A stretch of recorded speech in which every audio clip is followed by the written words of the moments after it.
ప్రభువు పేరట మీ అందరికీ శుభాభివందనములు. ఈరోజు మన అనుదిన వాక్య ధ్యానమైన ఎడారిలో సెలయేర్లలోని వాక్యము. మనము విశ్వాసము గలవారమై నీతి కలుగునను నిరీక్షణ సఫలమగునని ఆత్మ ద్వారా ఎదురు చూచుచున్నాము. గలతీలకు రాసిన పత్రిక 5వ అధ్యాయము 5వ వచనము. కొన్నిసార్లు గాఢాంధకారం అలుముకుంటూ ఉంటుంది. ఎంత చీకటంటే ఆశ ఎక్కడన్నా మినుకుమంటుందేమోనని దానికోసం వెతకినా కనిపించనంత చీకటి. అసలు ఆశ ఉండి ఎదురు చూడడమే కష్టం. ఎన్నాళ్లుగానో ఎదురు చూసినది నెరవేరకపోతే ఉండే బాధ ఎలానూ ఉంటుంది.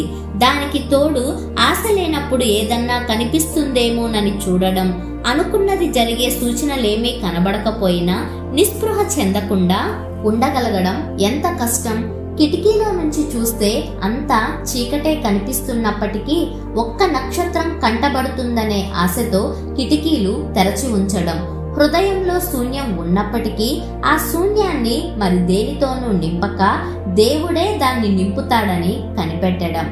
ఇది ఈ లోకంలో అతి శ్రేష్టంగా ఎంచదగ్గ సహనం. సర్వం నాశనమవుతున్న రోజుల్లో యోబు మనస్తత్వం ఇదే. మోరియా దారిలో అబ్రహాము హృదయం ఇది. మిద్యాను అరణ్యంలో మోషే నిరీక్షణ ఇది. అన్నిటికీ పైగా గెచ్చమనే తోటలో మనుష్య కుమారుని ప్రార్థన ఇది. అదృశ్యమైన వాటిని చూస్తూ సమస్తాన్ని భరించే సహనం కంటే బలమైనది మరొకటి లేదు. అది ఆశ కోసం ఎదురు చూడడం లాంటిది. ఎదురు చూడడాన్ని ఆనందంగా చేశావు నువ్వు. ఓర్పును దివ్యమైనదిగా రూపొందించావు. తండ్రి చిత్తాన్ని ఆమోదించడం నేర్పించావు. ఒక ఆత్మకు తన ఎదుట ఉన్న గిన్నెలో శ్రమ, ఆవేదన తప్ప మరేది కనిపించకపోయినా దాన్ని తోసివేయకుండా స్వీకరించడాన్ని నేర్పించావు.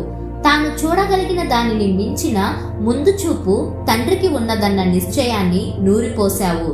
నీ గెచ్చమనే దివ్యశక్తిని నాకియ్యి. ఆశ కోసం ఎదురు చూసే ఓపికను ఇయ్యి. నక్షత్రాలు కనిపించని రాత్రిలో కూడా వాటి కోసం బయటికి చూసే ఓర్పు అనుగ్రహించు. నాకున్న సంతోషమంతా హరించుకుపోయినా గాఢాంధకారంలో చలించకుండా నిలబడి నా తండ్రి కంటికి ఇంకా వెలుగు కనిపిస్తూనే ఉంది. నా కన్ను చీకటైనా పర్వాలేదు అనగలిగే శక్తినియ్యి. ఆశ కోసం ఎదురు చూడగలిగే ఓర్పు నాలో ఉన్నప్పుడు నా శక్తికి ఇక తిరుగులేదు. ఉదయాలు, మధ్యాహ్నాలు, రాత్రుళ్ళు మన కంటికి కనిపించని పరలోకం. కంటికి కనిపిస్తున్న వాటికి అతి చేరువలో ఉందనే నిశ్చయతతో ఉండే కొద్దిమంది మనుషుల్లో ఒకటిగా ఉండడానికి ప్రయత్నించు.